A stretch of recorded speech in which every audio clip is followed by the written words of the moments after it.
Começando então, boa noite a todos e a todas aí que estão nos acompanhando. Estamos aqui ao vivo no Zoom, estamos aqui ao vivo no YouTube. Está sendo gravado também a nossa live, aqui nosso webinar, com o nosso convidado Irineu. Daqui a pouco eu vou apresentar o Irineu. Primeiro, só agradecer a presença aqui do nosso palestrante, claro, Irineu, a organização do PMI por esse evento, falar só um pouquinho do PMI aqui para a gente abrir os trabalhos. PMI é Instituto de Gerenciamento de Projetos, né, uma organização global sem fins lucrativos, que dissemina as melhores práticas em gerenciamento de projetos no mundo. E é bacana porque é uma organização global, mas com uma representatividade local. E local, a representatividade local aqui em Brasília é o nosso capítulo DF, Chapter DF aqui do PMI, e o bacana é que ele é mantido pelo voluntariado. Então, eu faço parte da diretoria como diretor adjunto de projetos especiais, sou voluntário. Temos todos os outros diretores também são voluntários, uma série de outros voluntários engajados aí com o PMI para disseminar as boas práticas em gerenciamento de projetos. Se quiser saber mais sobre isso, depois visita o nosso site, beleza? Agora, falar um pouquinho do nosso convidado, Irineu Carvalho. Nós vamos falar com ele sobre gerenciamento de riscos em contexto de incertezas.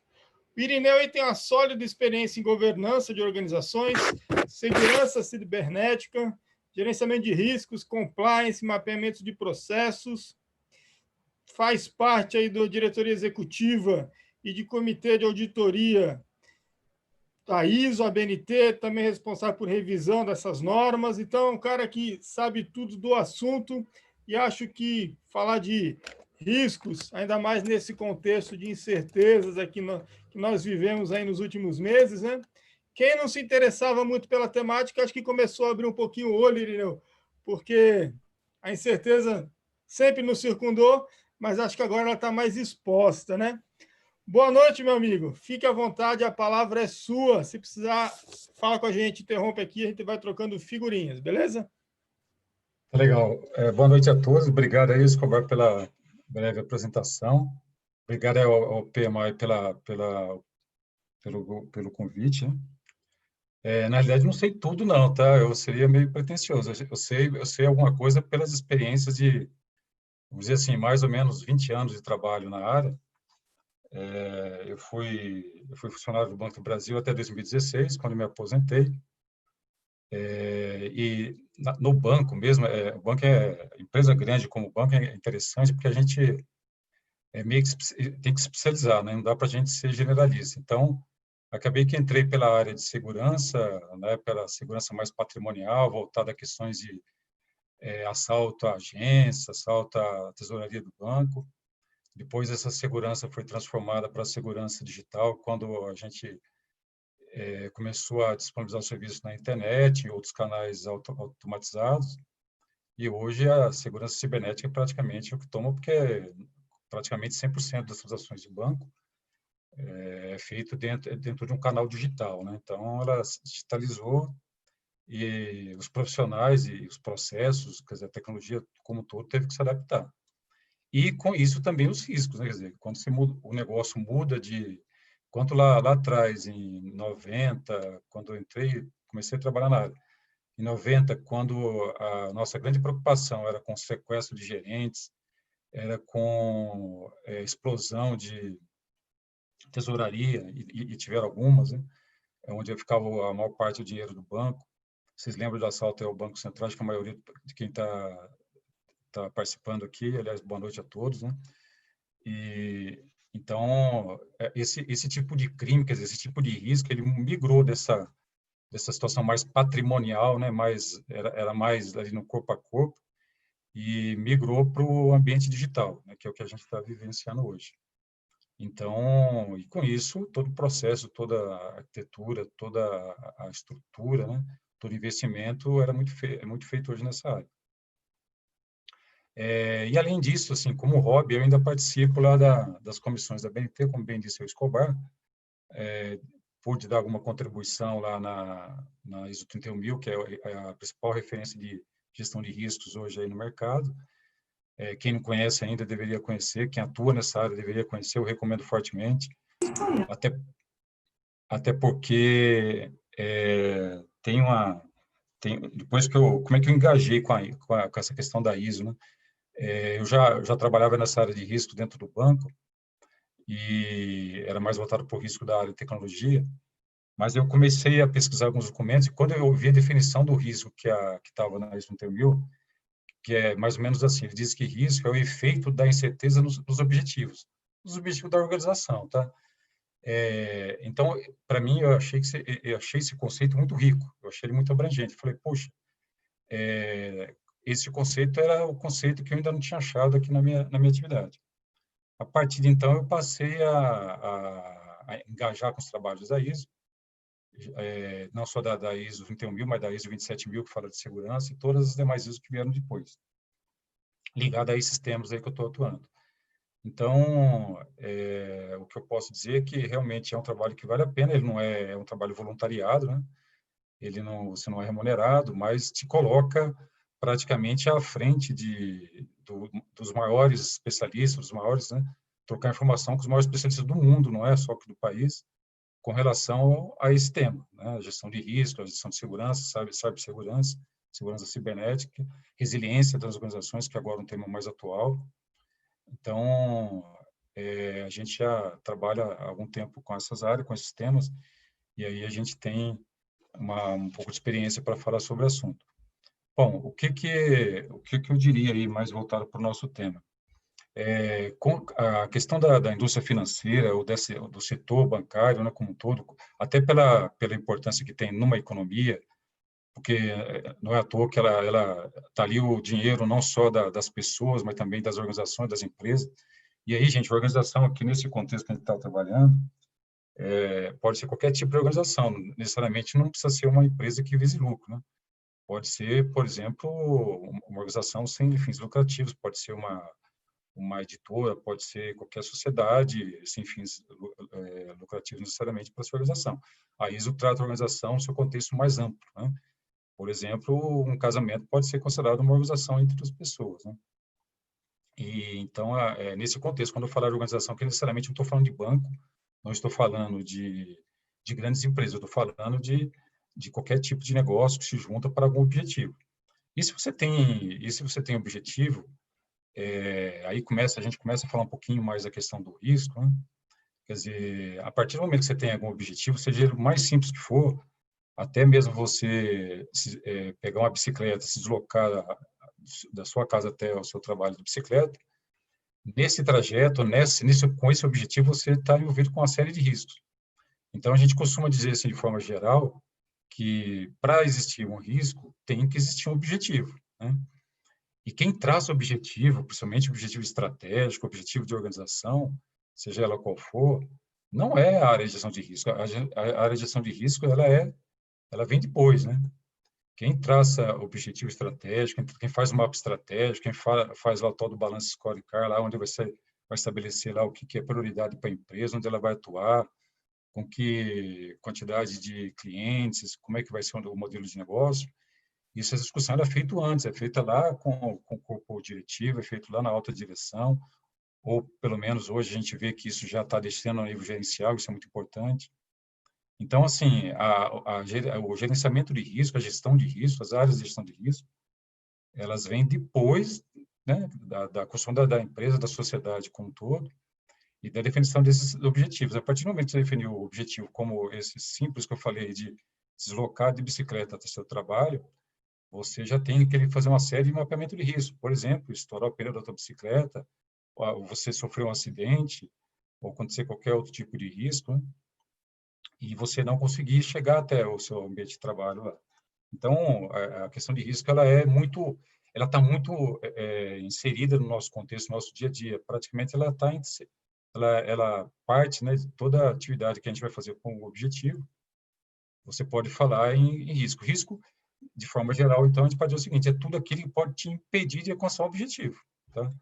Então, a partir do momento que você estabeleceu o objetivo, você tem que começar a pensar, bom, mas o que pode me levar a não atingir esse objetivo, né? O que pode impedir? O que pode impedir, às vezes até dificultar, não precisa necessariamente impedir, tá? E aí surge, então, essa questão do risco, do gerenciamento de riscos. Como o Escobar bem disse, essas áreas, até um tempo atrás, eram áreas consideradas centro de custo dentro das empresas. Elas eram áreas que, pô, para que aquele pessoal, para que esse monte de gente gastando, gerando despesa para a empresa? O que esse pessoal faz lá, né? Então, no banco, às vezes a gente ouvia várias vezes isso. Puxa, mas quantas pessoas tem na área? Ah, tem, sei lá, 1.700 pessoas. Puxa, mas para que esse tanto de gente? Por que eles fazem lá, né? Por que não coloca esse pessoal na linha de frente, coloca mais pessoal para a agência? Então, a gente tinha que sofrer esse tipo de questionamento, até às vezes, de piada, de mau gosto, porque essas áreas elas não eram relevantes, elas não tinham contexto, elas não participavam de quase nada, né? Só era lembrada no momento da crise, aí você é lembrado. Quer dizer, quando acontecia um sequestro de um gerente, ou quando acontecia lá a explosão de um terminal dentro de uma agência ou dentro de um shopping, e aí o pessoal lá da alta administração perguntou, mas o pessoal de segurança não sabia disso, né? O pessoal de segurança não previu que isso podia acontecer.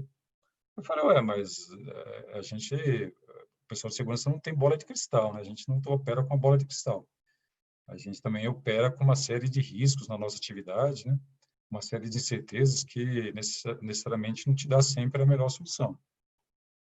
E, às vezes, a solução para você poder atenuar o efeito de um risco, ou para que você possa, não digo até eliminar, porque às vezes eliminar é muito caro, isso tem um custo muito alto. Então, como é que você vai convencer, né, o board lá, a alta direção, o sócio lá da empresa, seja lá quem for, que aquele investimento é necessário, né? Automatizar um processo, controlar melhor uma atividade, investir mais em capacitação do pessoal. Como é que você vai convencer da importância dessa atividade dentro de um contexto de uma organização que às vezes visa essencialmente o lucro, né, o resultado, né? Então, felizmente, né, ou infelizmente, porque sempre tem o outro lado da moeda, né? Felizmente, a gente hoje as funções estão super valorizadas.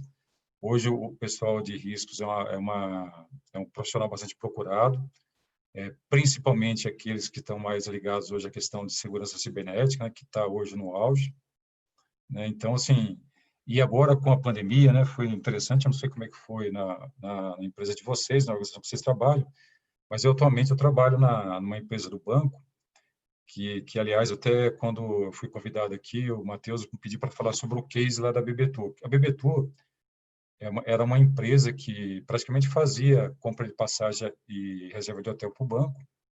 Ela é do banco, ela é 100% do banco, o banco é dono dela. Então, ela vendia passagens e fazia reserva de hotel para os funcionários do banco que se deslocavam, e também fazia eventos corporativos para o banco, aqueles encontros de funcionário, aquelas coisas todas que vocês às vezes até ouviam, era divulgado na imprensa.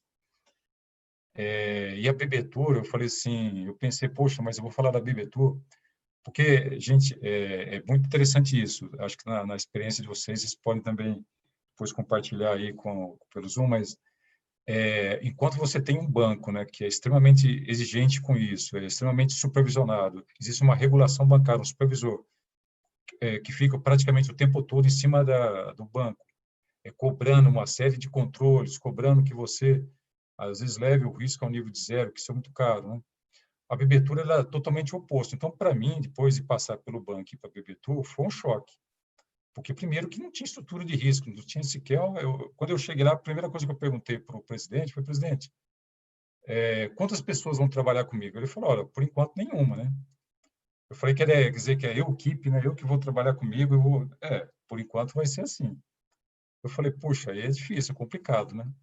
Bom, mas aceitei o desafio, estou lá até hoje, e o banco, eu posso falar isso aqui hoje, porque o banco já divulgou um fato relevante, em que ele decidiu pelo fechamento da empresa. Então, a empresa está em processo de liquidação extrajudicial, e se ela não for incorporada lá por alguma empresa do banco, provavelmente ela será extinta em breve. E aí a gente pergunta assim, mas mesmo assim ainda precisa de função de gestão de riscos? Gente, olha, vocês não têm ideia, mas mais do que nunca, essa questão do risco ela ficou evidente. Por duas questões, né? Pela pandemia em si que a gente está vivenciando, e a gente continua sendo empresa e tendo responsabilidades como empresa, e como empresa estatal você tem outras responsabilidades que não cabem ao ente privado, né? Uma série de fiscalização, de TCU, quer dizer, um monte de gente ainda para ficar no teu pé ali, cobrando uma série de medidas, a auditoria do banco também, mas você também tem, por outro lado, toda uma responsabilidade legal que é incumbida ao liquidante. Por exemplo, se ele decidir lá por um pagamento errado, depois pode ser cobrado dele. Então, a empresa, o risco, né? E aí é interessante isso, como é que o contexto de risco ele muda muito rapidamente. Eu acho que isso serve para exemplificar como a gente tem que estar preparado. E aí começamos a entrar um pouquinho até no tema aqui desse encontro, que eu falo um pouquinho sobre resiliência, que é justamente o quê? A capacidade o quê? De você absorver, mas não só absorver, né? Você também adaptar ao ambiente de mudança, né? Então, você tem que estar preparado para isso. Quer dizer, não basta eu simplesmente absorver, né? Eu tenho dinheiro para pagar uma despesa essa que chegou, mas eu tenho que me adaptar, às vezes, a um contexto. O que está acontecendo com as nossas vidas como pessoas, né? O que a gente está fazendo? Usando máscara, né? A gente está passando álcool o tempo todo na mão, a gente está passando álcool, às vezes, nos produtos que chegam até a nossa casa. A gente, às vezes, tem algumas pessoas, como é o meu caso, por exemplo, mais cuidadoso, ou talvez, né, mais neurótico, não sei, dependendo de como você avalia isso, né, Escobar? Que passa álcool em tudo que chega dentro de casa. Eu falo que tem ali uma área que é a área do álcool, né? Então, quando os meus filhos estão aqui comigo, eu falo, olha, tudo que entrar nessa casa, inclusive os próprios sapatos, tem que ser passado álcool. Então, assim, a gente teve que absorver a pandemia, não tinha outra saída, né? Não tinha como a gente optar por estar vivendo ou não com a pandemia. Mas, ao mesmo tempo, nós temos que adaptar a esse ambiente que a gente está vivendo, né? E isso acontece com a gente, isso está acontecendo com as empresas, né? Quer dizer, em 2009, quando eu fiz uma viagem a Tóquio, fiz uma viagem a serviço pelo banco, foi interessante, né? Porque eu via assim, umas pessoas com máscara. E eu achava aquilo estranho. Eu andava de metrô também, né? Deslocava do hotel até o banco de metrô, a agência lá do banco de metrô. E eu via várias pessoas assim, na rua com máscaras, né? Eu achava aquilo muito estranho. Eu falei, bom, por que será que essas pessoas estão usando máscara? Será que elas têm algum problema pulmonar, que elas precisam respirar um ar filtrado, né?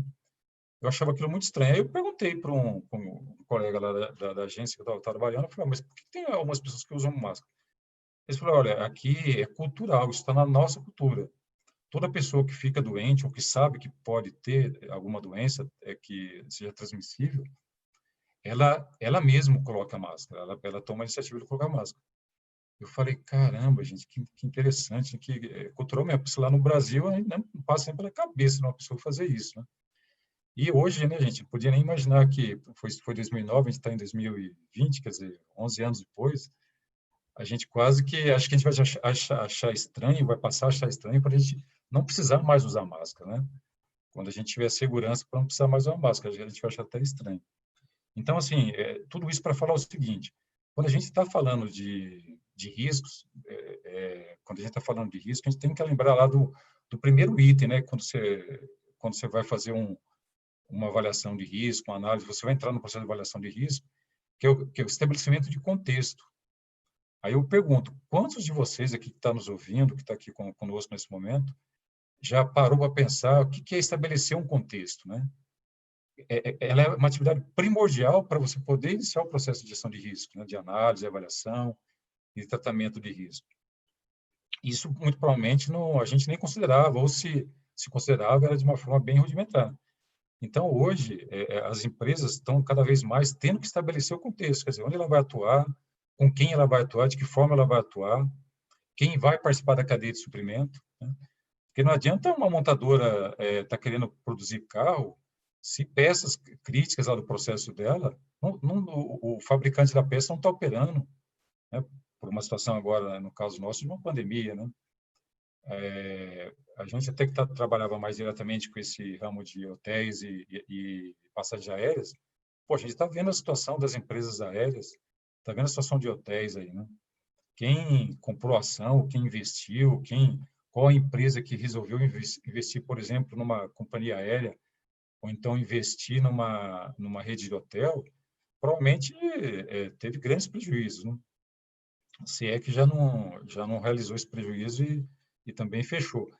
Então, assim, estabelecimento de contexto hoje passou extremamente a ser relevante para a gestão de riscos. E aí, o que é estabelecimento de contexto, né? Que aí a gente pode estar pensando o seguinte, mas sim, como é que eu faço isso? Não tem regra muito clara para cada situação, quer dizer, vai depender muito da sua empresa, do negócio que você opera, do mercado que você atua, né? De quem participa da tua cadeia de suprimento. Por exemplo, nós tentamos lá um dia desses fazer uma licitação, acho que foi para compra ou para aluguel de impressora, e a gente, pela lei 13.303 e pela lei 866, lá, a gente é obrigado a fazer licitação por ser empresa estatal, não apareceu ninguém. Então, aí, como é que você faz? Você precisa licitar, você precisa de um bem lá, o contrato com o fornecedor antigo está vencendo, e aí a gente teve que rever uma série de requisitos lá do edital para poder ter interessados, porque senão não tinha, né? Então, assim, aí vocês começam a entender como é que a nossa vida e das organizações começam a ser impactadas por uma situação que a gente, muito provavelmente, ninguém aqui esperava fazer isso, né?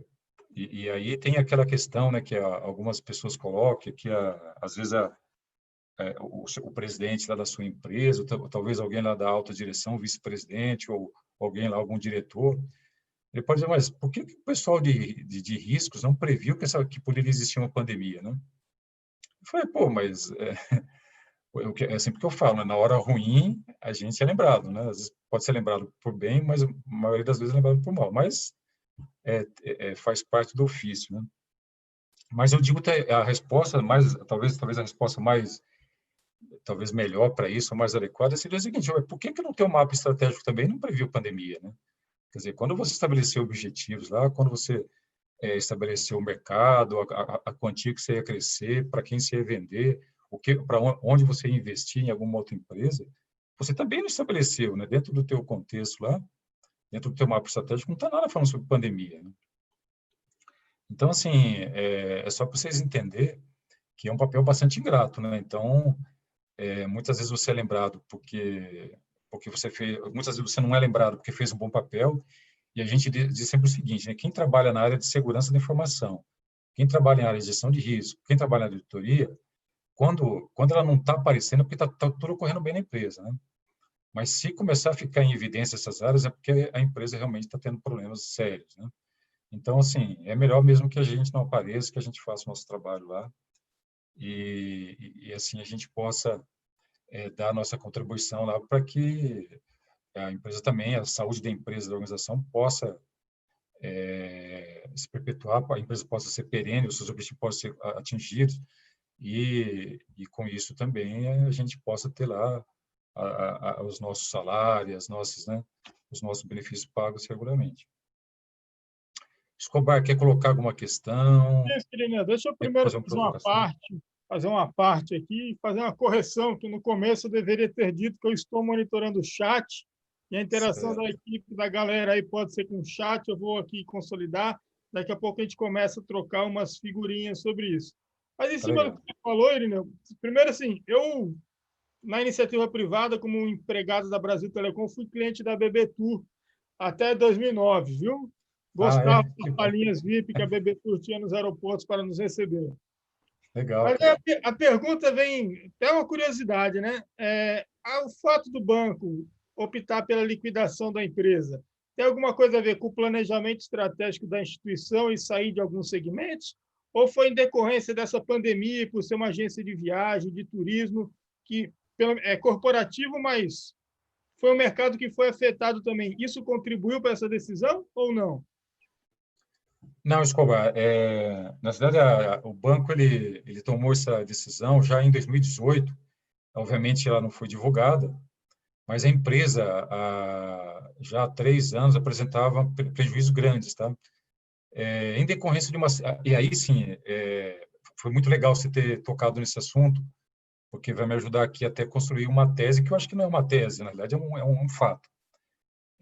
Quando eu falei que fui conversar com o presidente, né, assim que foi ser contratado, que ele falou o seguinte: olha, não tem área de gerenciamento de riscos aqui, vai ser você a única pessoa dessa equipe.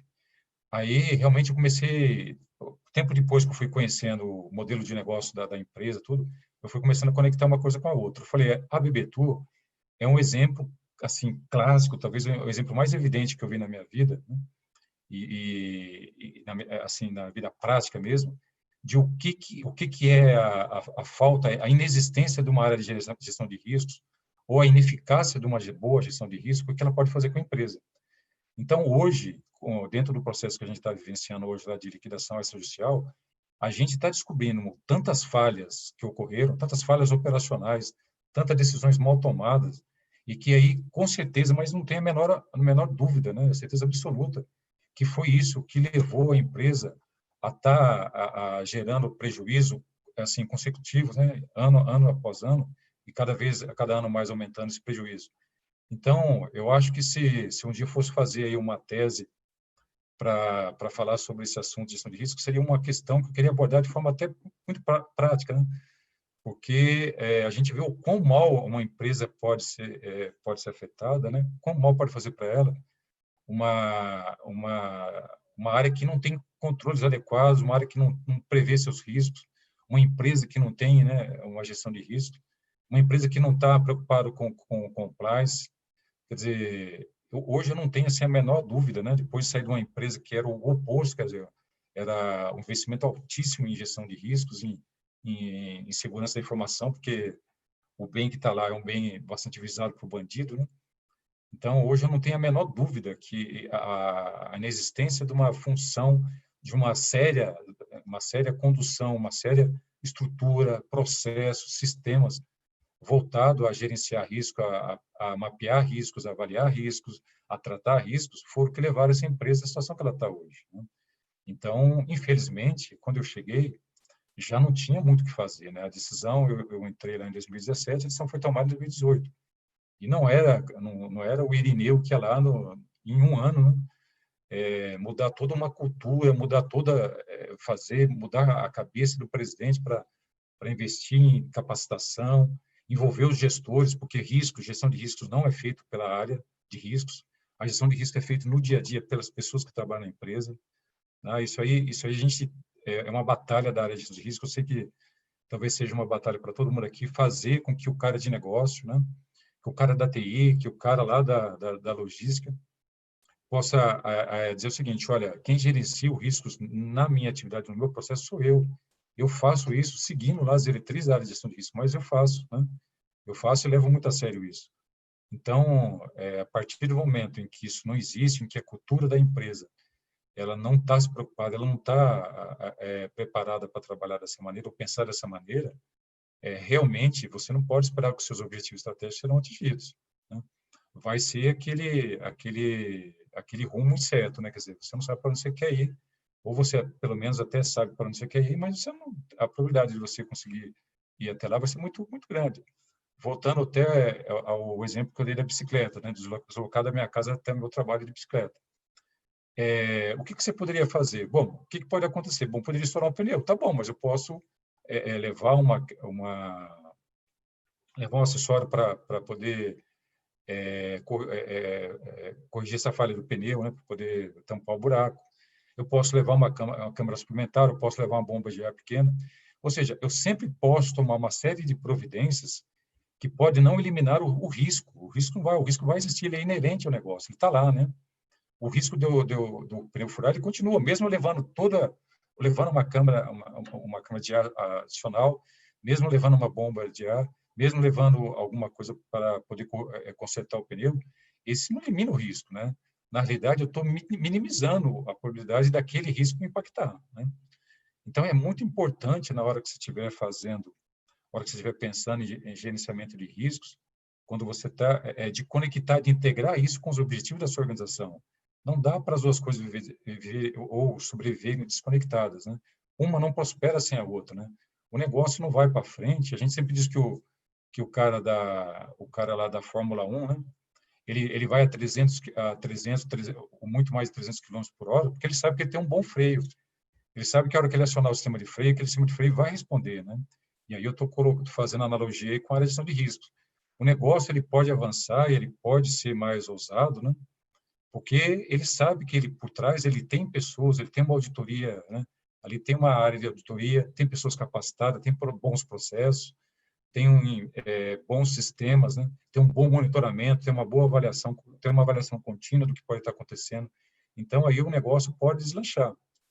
Mas quando você não tem isso, quando você resolve a incorrer em riscos e tomar objetivos que você não sabe se vai conseguir, ou se até se você, mesmo que você não consiga, você não sabe como é que você vai ser impactado pela situação, e aí agora nós estamos trazendo para a situação do Covid, né?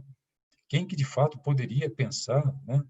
No começo do ano agora, no começo de 2020, em janeiro, que quando a gente começou a ouvir aquelas notícias lá da China, e qual é o tamanho, qual é o grau, né, que nós, como pessoas, como os indivíduos, e também as nossas organizações, as organizações para as quais a gente presta serviço, como que elas iriam ser impactadas, né?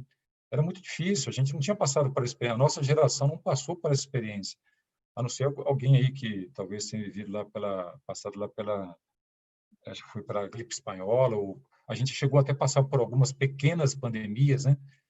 Que foram questão lá envolvendo a carne do porco, acho que outros tipos de SARS.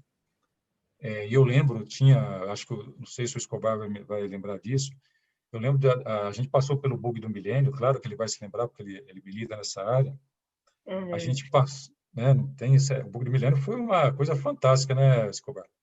Eu Foi. lembro que a gente, nessa área, eu estava na época, eu estava na área de segurança de sistemas e aplicativos lá do banco, e eu lembro que eu tinha saído, não era casado ainda, eu tinha saído no dia 31, né, para comemorar lá a virada do ano, o Réveillon, e depois, no dia seguinte, o dia primeiro, eu tinha que estar lá no banco, né, fazendo monitoramento.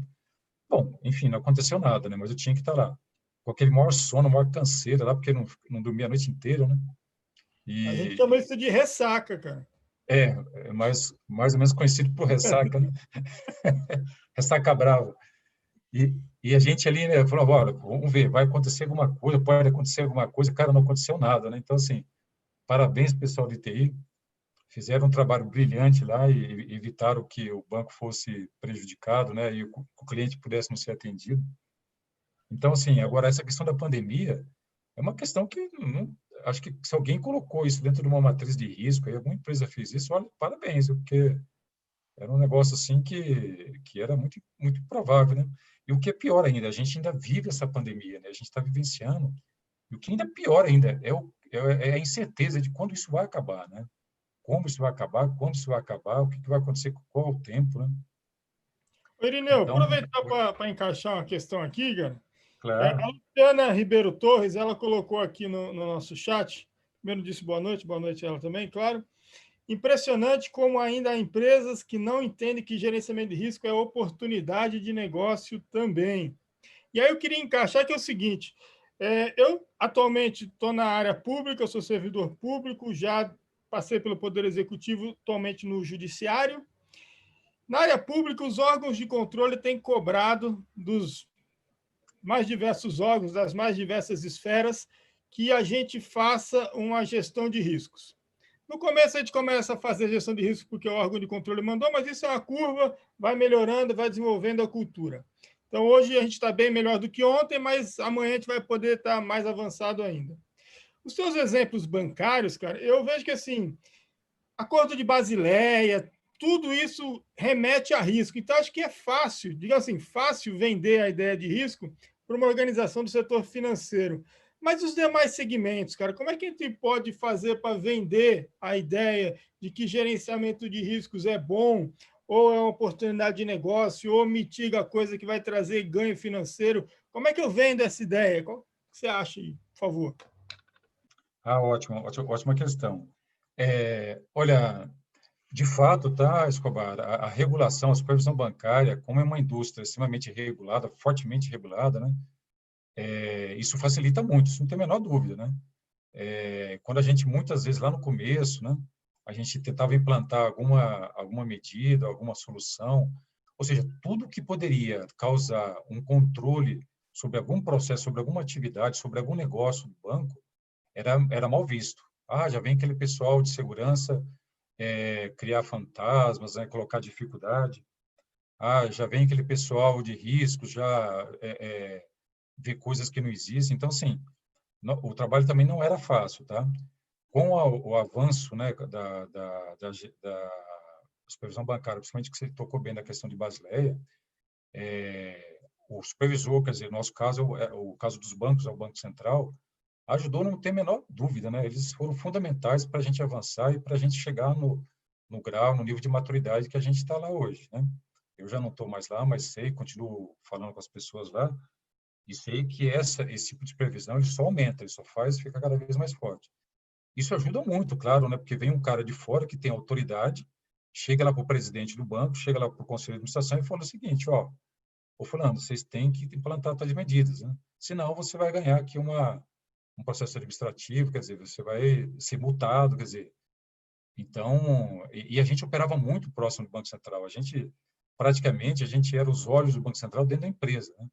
E eu participei, assim, de várias discussões longas entre o Banco Central e as áreas de negócio, as áreas de gestão de risco, as áreas de segurança, né?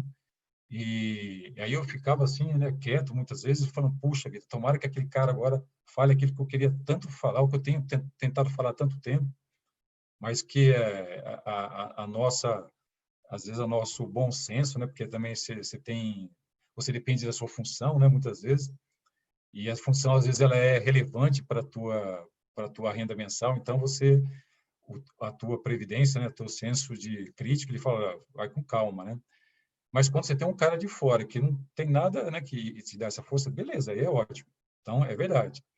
Agora, eu tive o contra-exemplo, que aí chega mais na questão que você está falando, no ponto central. Eu cheguei na BB Tour, e aí foi isso mais ou menos que eu relatei, fazendo, cadê a estrutura, cadê os processos, cadê os sistemas? E como é que eu vou chegar para um presidente e falar para ele que essa empresa precisa investir mais em gestão de riscos, né? Porque ela é relevante. Eu digo sempre o seguinte, quer dizer, as pessoas, né, e aí, seja ela em que nível ela estiver da organização, ou as áreas, né, sejam elas um grupo, um conjunto de pessoas, elas só passam a valorizar aquilo quando elas veem benefícios, né? Quando elas começam a observar e anotar fatos concretos, benefícios concretos, elas passam a te apoiar, tá? Isso é uma forma de fazer quando você não tem apoio externo, né? No nosso caso de banco, tem um apoio externo que vem da regulação bancária, vem do supervisor bancário lá. No caso das empresas que não têm essa situação, que foi o caso, acho que foi a Adriana, né, que colocou a questão, olha, como é que eu vou convencer lá o meu diretor, então o meu gerente, ou então lá o vice-presidente, ou presidente, seja lá quem for, a estruturar uma área de riscos, a fazer uma área de compliance, né? A construir uma área de compliance. Eu diria para você o seguinte, não tem fórmula muito mágica, assim, é muito convencimento, é muita lábia, né? E principalmente, gente, é muito mostrar resultado, tá? É convencer pelo resultado. O que é isso? O resultado nem sempre ele é financeiro direto, né? Às vezes a gente fala em resultado e pensa assim, quer dizer que vai aumentar o lucro, eu vou ter que esperar o lucro aumentar. Não. Às vezes o resultado é reduzir a perda. Às vezes, mais importante que aumentar o lucro, quando você está às vezes, num ramo de competição muito grande, às vezes o grau, o nível que você aumenta teu lucro é marginal, é muito pequeno, né? Às vezes você já está ali no osso ali da tua margem de contribuição, você não pode aumentar muito o teu valor lá. Então, você precisa fazer o quê? Você precisa reduzir despesa. E aí, hoje, essa questão da redução de despesa, ela ganhou uma outra vertente, ela passou a ser muito relevante, né? E, olha, você não tem como reduzir despesa, aí estamos falando principalmente de despesa operacional, se você não tiver controle. Não tem como, né? Bom, pega na tua casa, né? Quer dizer, você passa a gastar, o seu filho pede uma coisa, você dá, você vê um negócio na internet, o último modelo de celular, o último modelo de TV, né? Ou então, sei lá, para a mulher lá, o último lançamento da Louis Vuitton, né? Da Louis Vuitton lá. Então, você fala assim, puxa, mas né, chega uma hora que você olha, chega a fatura do cartão, né? E aí você olha para aquele e fala, poxa, mas espera aí, como é que é? O salário meu ficou pequeno, né? Então, aí você começa a passar o seguinte, então, espera aí, gente, vamos controlar essa situação aqui. E então, assim, não tem jeito. Se você precisar reduzir despesa, para reduzir despesa e melhorar a eficácia de processo, você tem que fazer controle. E você controla onde tem risco, né? E aí, talvez, a gente ia começar devagar. Acho que a receita aí, que eu diria, é começar aos poucos. Não adianta, não tem como virar a chave, a cultura de uma empresa assim de um dia para o outro. Não tem como. Eu vi isso lá na Bebetura, eu fiquei lá, eu entrei em 2017, em março de 2017, e praticamente eu fiquei um ano sozinho, né? E todo esse tempo, gente, eu tentei contratar uma pessoa, né? Eu ia para o diretor o tempo todo, olha, sozinha não vai dar, não vai rolar, eu vou sair, não dá para fazer trabalho assim. Eu tenho uma reputação a zelar, né? Eu não posso sair daqui. Daqui a pouco vai acontecer um evento aí de risco muito grande que vai expor a empresa, vai expor o banco. E aí vão perguntar, ué, mas o Irineu não viu isso? O Irineu não está lá fazendo gestão de riscos? O Irineu não está lá melhorando a situação de controle dos riscos, né? Então, assim, eu falei, não, eu falei, olha, não dá, assim não dá.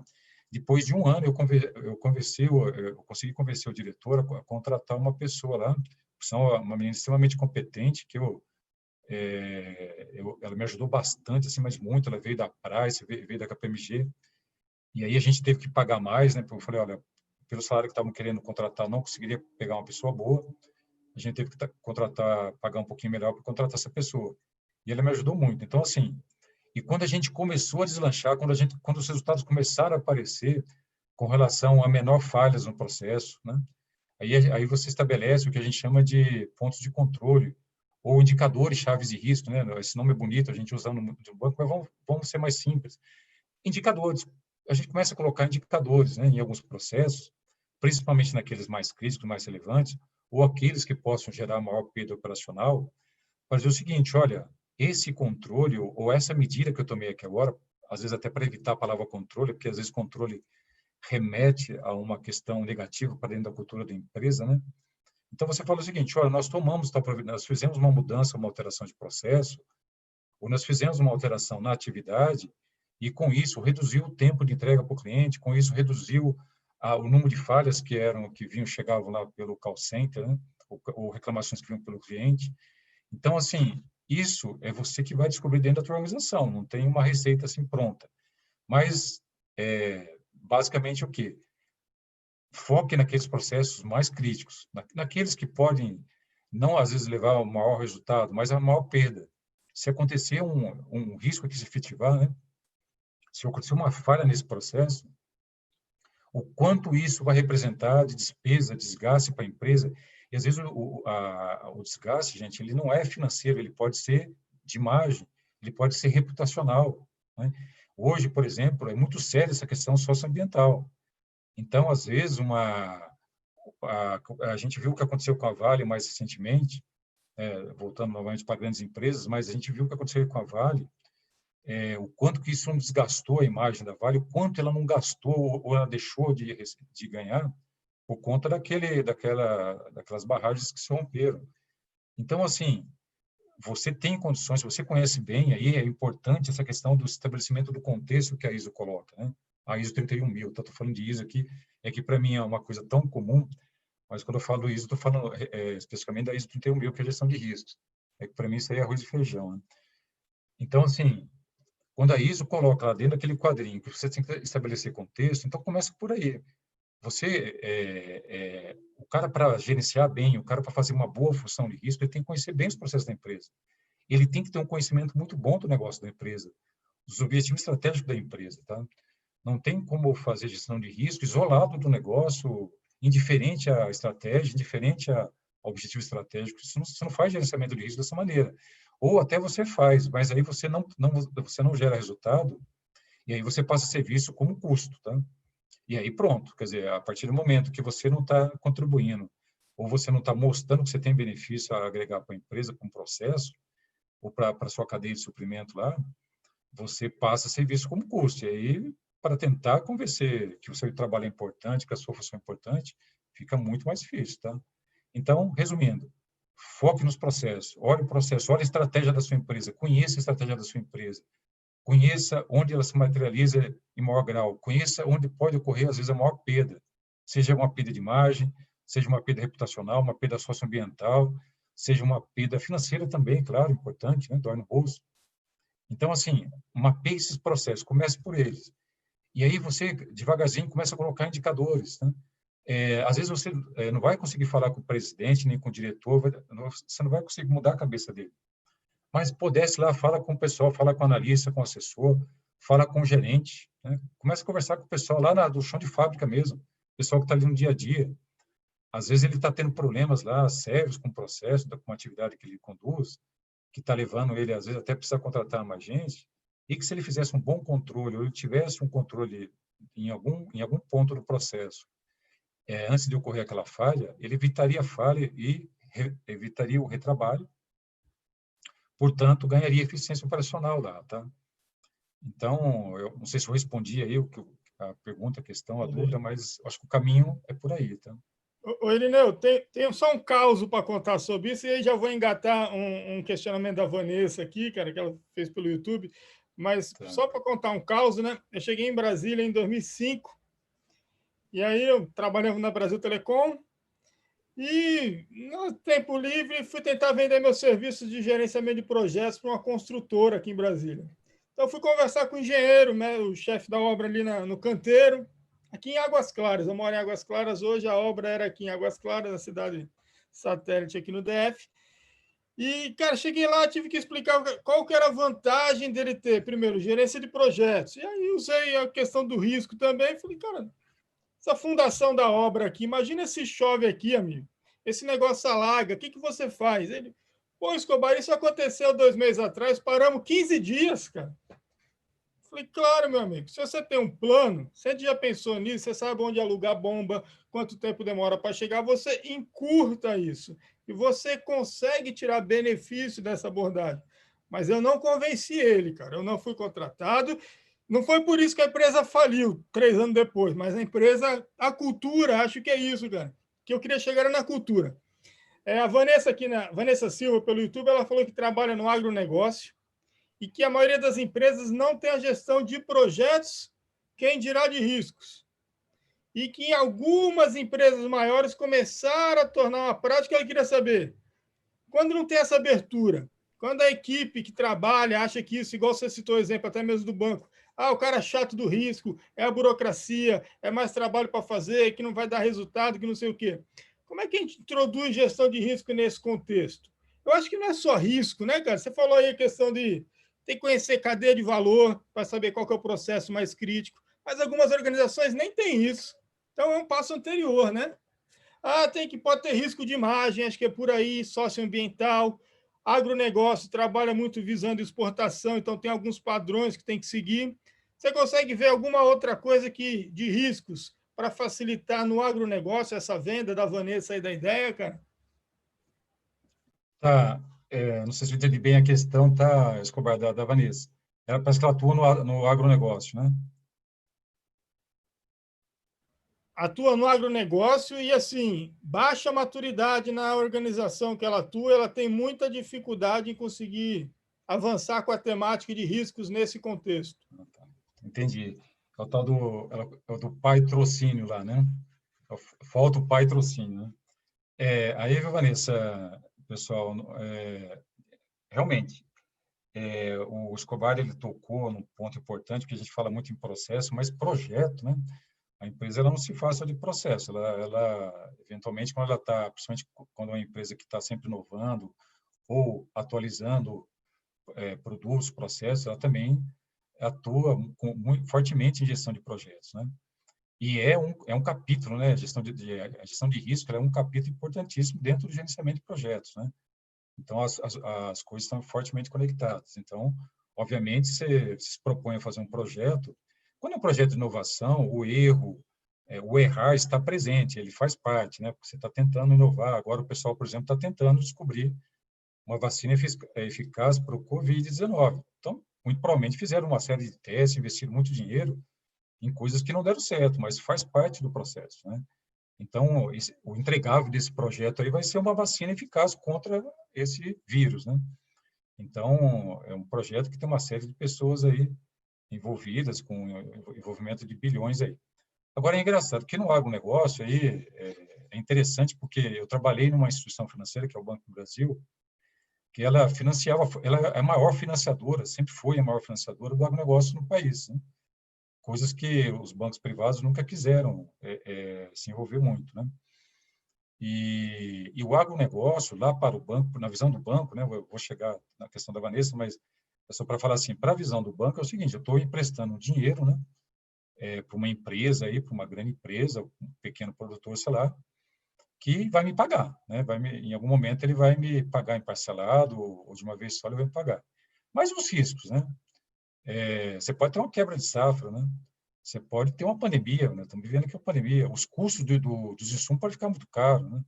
Pode ter um fornecedor único, como acho que aconteceu não sei se foi com inseticida ou com pesticida, sei lá, que descobriram aí que acho que a China é um fornecedor único ou um dos poucos fornecedores do mundo. Então, você está na mão de um fornecedor.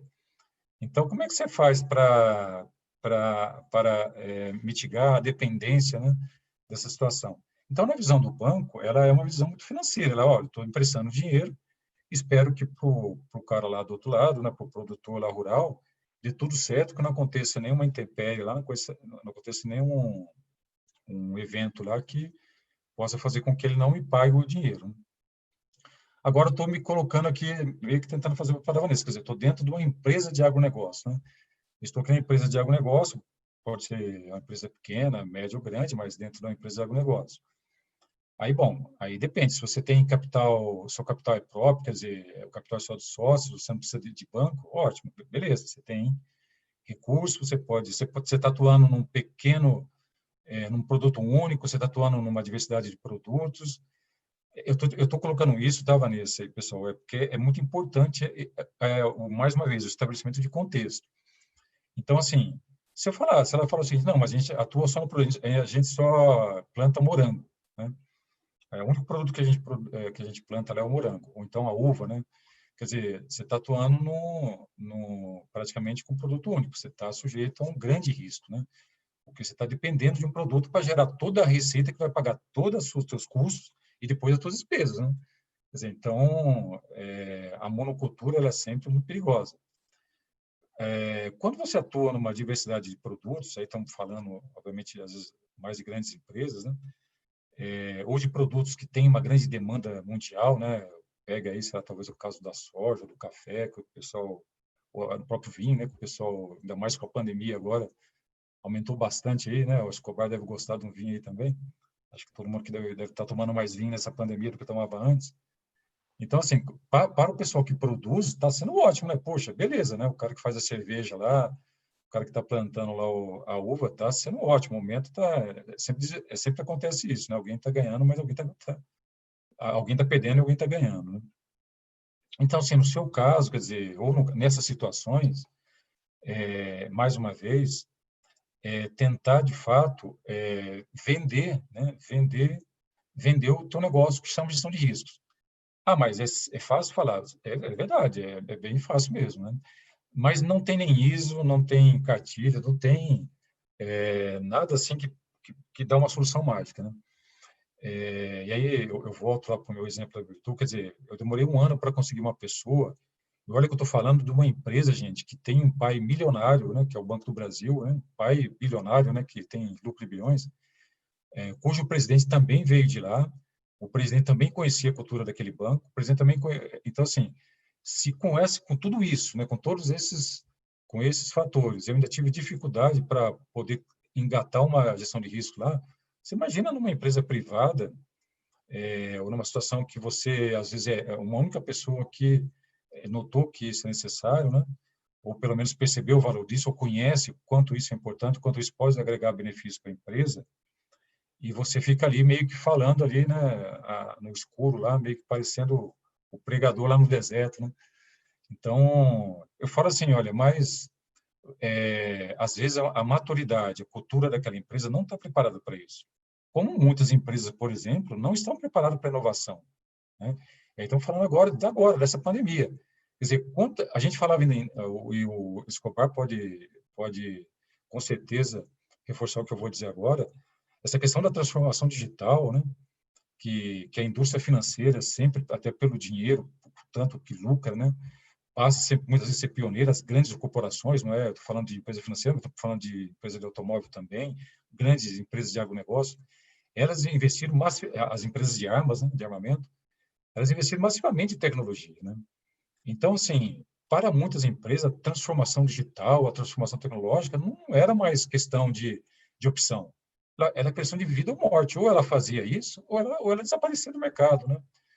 Então, assim, isso acaba acontecendo com alguns nichos de mercado. Então, assim, hoje, por exemplo, mesmo para as pequenas empresas, não tem um aplicativo, não está na internet, não poder entregar lá uma comida pelo iFood, foi um desastre. Ela praticamente ela sumiu, ela desapareceu mesmo, né? Ela foi extinta, né? A empresa desapareceu, ela acabou, né? Então, assim, de uma hora para outra tiveram que readaptar processo, readaptar treinamento, né? De pessoas, capacitação de pessoas, né? Eu vejo ali pela BBTU, gente, a gente de uma hora para outra tomou uma decisão de que ia para o teletrabalho. Tá, mas vamos para o teletrabalho. Ok, legal. Mas espera aí, tem computador para todo mundo? Tem notebook para todo mundo, laptop? Não, não tem. Tem 3 laptops, agora em liquidação tem 40 pessoas. Então, não tem laptop para todo mundo. Então, mas como é que essa pessoa vai trabalhar? Todos os funcionários têm computador em casa? Não, não é a realidade aí da maioria. Os salários da BBTU, diferente do banco, né, são bastante baixos, são salários de mercado mesmo, bem inferior, muito inferiores ao banco. Então, assim, a gente está trabalhando com uma realidade ali completamente adversa, completamente diferente, né? Aí falou, tá bom, então nós não temos computador para fornecer, não temos laptop, nós não temos, uma boa parte das pessoas não tem computador e sequer tem internet para acessar, para trabalhar. Como é que vai fazer o teletrabalho? Bom, e aí a gente começou a flexibilizar um pouco as regras da empresa, né? Porque às vezes eu sou obrigado a fazer isso. Então a empresa fecha e você, gestão de risco, de segurança, sei lá o que for, vai embora também, né? É mandado embora. Então, aí eu estou fazendo a leitura do seguinte: o desafio que chegou de repente para a empresa foi o seguinte: nós precisamos colocar o pessoal em teletrabalho e nós não temos laptop para todo mundo e tem muitas pessoas que não têm sequer acesso à internet. Então, como fazer? Ué, as pessoas vão levar os seus PCs, né? Os seus desktops para casa. A gente vai investir no software de acesso remoto. Para aquelas pessoas que não puderem pagar uma internet, a gente vai pagar, né? Só que aí você migrou, né? Olha onde começa a entrar a gestão de riscos aí. O teu risco cibernético estava dentro de um contexto de uma rede fechada, controlada, né? Que era computadores conectados ali à infraestrutura de TI da própria empresa e o monitoramento, o controle que é feito ali pela própria área de TI da empresa. A gente, de repente, de uma hora para outra, de um dia para o outro, pegou todas essas máquinas, colocou dentro da casa das pessoas e falou o seguinte: olha, agora, galera, é com vocês aí, não cuidado aí, não dê acesso para os familiares. Bom, mas isso é até simples de controlar, você coloca lá uma senha mais forte. Mas aí, e a conexão com a operadora de telefonia? Muitos desses roteadores, os modems que são utilizados, eles vêm, às vezes, com senhas genéricas, né? Senhas lá, de mim, né? Usuário é de mim, senha é de mim. E você tem que falar para aquele usuário que levou o computador para lá que ele tem que trocar essa senha. Poxa, mas onde que troca essa senha? Realmente, e não é uma coisa assim, não é uma receita de bolo, não é um negócio que você pega e fala assim, olha, para trocar uma senha, faça isso, isso, isso. Depende da operadora, se é Oi, se é NET, se é a Vivo. É diferente o software, é diferente o equipamento, a forma de alterar essa senha é diferente. Tá bom, troquei a senha, não é mais a de mim, coloquei o meu login lá e coloquei uma senha lá bem robusta.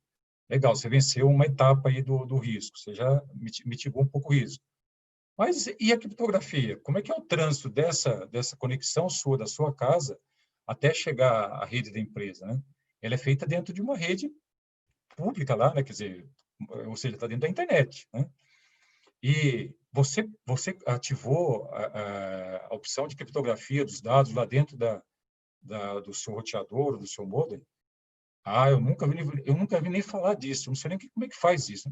Aliás, se eu nunca ouvi falar, como é que eu vou saber como é que faz isso, né?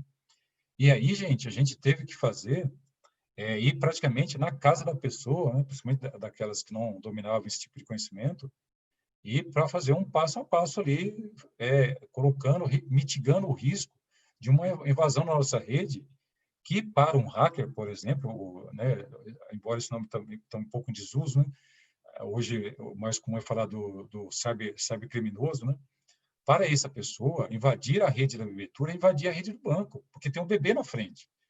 E para esse cara, acho que eles devem ter lá uma pontuação, lá deve ter lá um ranking, né? Um ranking lá de, olha, consegui invadir o Banco do Brasil. Se conseguir invadir o Banco do Brasil, esse cara vai ficar famoso lá entre os cybercriminosos, né? Vai ser contratado lá a grandes salários. Então, assim, o que eu estou colocando nesse contexto, gente, só para vocês entenderem, que às vezes a gente pensa que está muito difícil, né? O convencimento, às vezes está muito difícil, mas às vezes as circunstâncias, elas acabam nos ajudando, né? Então, assim, e às vezes essa circunstância ou esse contexto, ele demora para acontecer, né? E aí, obviamente, você vira um pregador lá no deserto. Mas é aquilo que eu falei, tá, Vanessa? Assim, não espere que alguém lá de cima, top-down, né? A cultura top-down, né? Não espere que você vai ter um presidente, um vice-presidente, um diretor que militou sempre na área de auditoria, da área de risco, que vai sentar e falar, puxa, essa empresa não tem uma área de gestão de riscos. É um absurdo isso. Vamos, hoje, para amanhã nós temos que implantar essa função dentro da empresa, né? A probabilidade disso acontecer é muito pequena, porque geralmente, o que acontece? Para as áreas de negócio, geralmente vão ascendendo, vêm pessoas que são formadas em negócio. E o que é pior também, né? Aliás, o que é pior ainda, né? Para as áreas de gestão de risco, também vem o pessoal que é de negócio, né? Porque eles têm mais contato lá com o presidente, com o vice-presidente, eles são mais valorizados lá. Então, você já não tem o patrocínio que você esperava ter, e você tem toda uma dificuldade. Então, você chegar para esse cara que até ontem ele militou sempre em áreas de negócio, e que ele tinha uma certa aversão a riscos, né? Aí com relação à própria função, não as pessoas que estavam na área, mas a função de gestão de risco.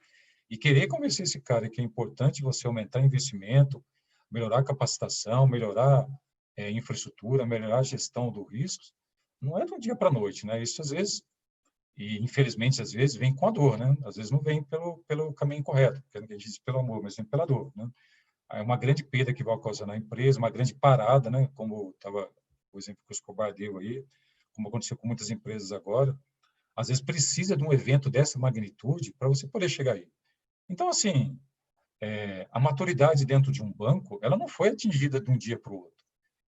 Então, como, né, já estou com os meus 54 anos, eu comecei no banco com 21 anos e trabalhei um tempo fora dessas áreas, mas com 23, assim, eu já estava dentro da área, já estava aqui em Brasília, trabalhando, 23 não, é minto, com uns 30 e poucos, eu estava dentro de uma área aqui da direção-geral do banco, dentro de uma área de segurança.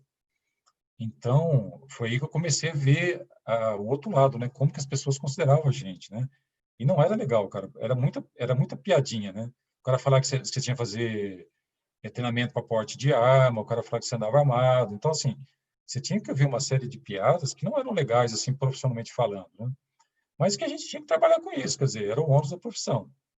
Então, assim, não foi uma coisa que aconteceu do dia para a noite, quer dizer, a evolução, ela veio, obviamente, e graças a Deus que ela veio fortemente pela área da regulação externa, mas lá dentro também não foi fácil, mesmo às vezes com regulação externa ajudando, mesmo às vezes com lei, é difícil. O cara, não, tá bom, coloca aí, foi mais ou menos o que o Escobar falou.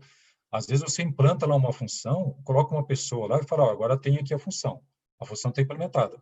Mas você não dá capacidade para ele atuar. Você não dá a ferramenta, você não dá um treinamento, você não oferece amplitude de atuação para ele, você não dá a autoridade para ele atuar, né? Então, ele vira um mero lá, né, uma mera lá figura simbólica lá, para dizer que, não, nós temos gestão de risco, nós fazemos isso. E eu sei, tá, Escobar, como é isso no serviço público, porque minha ex-esposa é do TCU, e ela contava muito bem essas histórias para a gente, porque a gente tinha muita interação com o TCU também, quando estava com as áreas de auditoria do TCU e com áreas da CGU, e a gente atuava muito com muitas empresas do setor público, né? E muitos órgãos de controle. Então, a gente sabia da dificuldade deles também, né? Então, eu ficava imaginando assim, puxa, se no serviço público, né, que tem toda uma regulamentação, às vezes tem lei, isso é difícil, e é difícil mesmo, você imagina no setor privado, dentro de uma empresa privada, num cara que construiu uma organização para ganhar dinheiro, né? Ele não quer saber de custo, né? Não, você vai fazer o quê? Para que contratar, né? Contratar uma pessoa, gestão de risco, mas o que é isso, tá? Então, assim, com certeza, depois da pandemia para cá, esse contexto melhorou muito. Mas vocês não tenham dúvida, gente, que passada essa situação, ou o tal do novo normal que todo mundo fala, as pessoas meio que retornam para os padrões de pensamento antigo, tá? O que elas tinham anterior. Então, mudar a cultura é um negócio muito difícil. E a gente mesmo vai, né? A gente mesmo vai, a hora que tiver uma vacina aí, a gente mesmo vai deixar de lavar uma mão, às vezes, para pegar no alimento, né? Então, assim, processo de mudança de cultura, ainda mais uma cultura de organização, ele é muito lento e ele é passo a passo, tá? E muitas vezes ele acontece, infelizmente, pela dor, tá? Ele vem realmente pela dor. Ele não ou pela regulação externa, que no caso aí ajuda bastante. Mas quando não é assim, é muita saliva, são muitas horas, muito convencimento. E às vezes você atua no micro para chegar no macro, tá? E então assim, não desanime. Eu digo para você o seguinte, vale a pena, tá? Vale a pena mesmo. Hoje, gente, olha, eu entrei na BBTU em 2017 e hoje quando a gente faz tem o liquidante lá hoje, né, fazendo todo o processo de liquidação. Hoje, quando a gente tem essas interações, a prestação de contas com os órgãos de governança do banco, né, quando a gente fala lá com o comitê de auditoria, fala com auditoria externa, com auditoria interna do banco, fala com o presidente e vice-presidente, a gente hoje tem um valor lá dentro daquela empresa enorme. Por quê? Porque o pessoal sabe da nossa capacidade, né? Não é porque eu é o Irineu, é porque esse cara, ele conhece como é que o banco trabalha, ele sabe os padrões do banco. É porque eu estou lá agora, mas amanhã posso não estar. Então, assim, então, às vezes, as coisas acontecem assim, por uma mera questão circunstancial, né? E, bom, mas se nada disso acontecer, não se frustre, continue batalhando, vai lá no gerente, conversa com ele, vê se você consegue ganhar aquele gerente, consegue ganhar ali uma equipe, depois você ganha uma outra equipe, e assim você vai, tá? Então, acho até que eu me Não estendi desista. demais aí, desculpa, mas acho que não tem fórmula mágica para isso, não. Beleza. Ô, Irina, deixa eu perguntar outra coisa aqui para você, cara. Primeiro, assim, corroborando aí o que você disse, né? Uma oportunidade no executivo, eu fui convidado para assumir a coordenação de riscos de um órgão, né? Eu fui lá entender, conversar, perguntar quantas pessoas tem na equipe. Não, só o coordenador. Seria o coordenador de mim Deu mesmo. keep. Eu não aceitei, obviamente, mas assim, é cultural, né, cara? Acho que demora um pouquinho para, seja Demora. externo, seja interno, para você conseguir um trabalho de formiguinha aí, mas faz parte do processo. Mas eu queria perguntar um Perfeito. negócio para você que é assim, imagina que a gente tem uma certa organização em gestão de riscos, tem uma matriz de riscos, e, como você citou em algumas vezes, assim, veio a pandemia. Nossos modelos não previam a pandemia. Como é que eu posso fazer para... Então, pandemia aí é um risco desconhecido, para a gente usar um termo aí do risco. Agora que ele virou conhecido, eu posso só incorporar. Mas que outra lição que eu posso adotar, outra lição aí da BNT, da tua experiência, ou de alguma outra referência mundial aí, que a gente pode adotar para conseguir não só anotar esse risco que agora é conhecido, mas alterar os nossos processos de monitoramento. Existem checklists internacionais ou por segmento que eu posso começar a adotar. O que a gente pode fazer para dar um passo, aproveitar a oportunidade dessa pandemia para a gente ganhar maturidade, cara? Ah, ótimo. Olha, Escobar, a minha resposta seria bastante simples, né, para essa tua pergunta. E aí, puxando aqui a sardinha para o meu lado mais uma vez, seria o seguinte, olha, comprem a BNT a 22316, né, a BNT ISO 22316, implemente o que está escrito nela, né? Obviamente que seria uma resposta muito, muito fácil e seria também uma solução muito simplista. E não resolveria simplesmente fazendo isso. Eu tenho várias ISO que eu comprei, e mesmo quando estava trabalhando no banco, fora do banco, isso me ajudou bastante, mas não era isso que ia mudar a cultura, né? Então, assim, o que aconteceu, né? De uma hora para outra, você é confrontado, as empresas, as organizações são confrontadas com uma incerteza muito grande, né? Porque uma coisa, eu falo sempre o seguinte, uma coisa é você pegar uma gripe, né? E você saber quais serão os sintomas e você saber que já tem remédio para isso e que uma semana depois você está curado. Outra coisa é você não saber o que esse sintoma vai causar na tua força de trabalho, né? Aliás, o que esse vírus vai causar na tua força de trabalho? Se esse funcionário vai ser assintomático, se esse teu funcionário ele vai ficar doente, mas vai retornar bem, ou se ele vai falecer, né? Então, infelizmente, a gente passou por isso. Isso está acontecendo com todo mundo, né? E, bom, quem pôde ir para o teletrabalho, está em teletrabalho. Mas quem não pôde? Tem lá no presencial, lá no dia a dia, né? Como é que tá fazendo? Como é que o empresário lá, o cara que está, o dono lá, como é que ele está vendo a situação, né? Acho que uma primeira coisa que a gestão de risco podia usar, ou por onde ela podia começar, é ver o seguinte: as funções críticas dos serviços essenciais da empresa, funções críticas e serviços essenciais da empresa, eles estão mapeados? Você, da área de risco, tem esse mapa? Quais são as principais, as mais críticas das funções, os serviços mais essenciais da sua empresa? Aquilo que realmente parar vai praticamente te causar um dano muito grande, um impacto muito grande, né? Aí, voltando um pouquinho mais para a terminologia de risco. A gente diz que risco é uma interação, né? Quando a gente vai para o risco mais quantitativo ou qualitativo, né? Quando você entra mais na abordagem específica, você faz aquela matriz lá de probabilidade de impacto, né?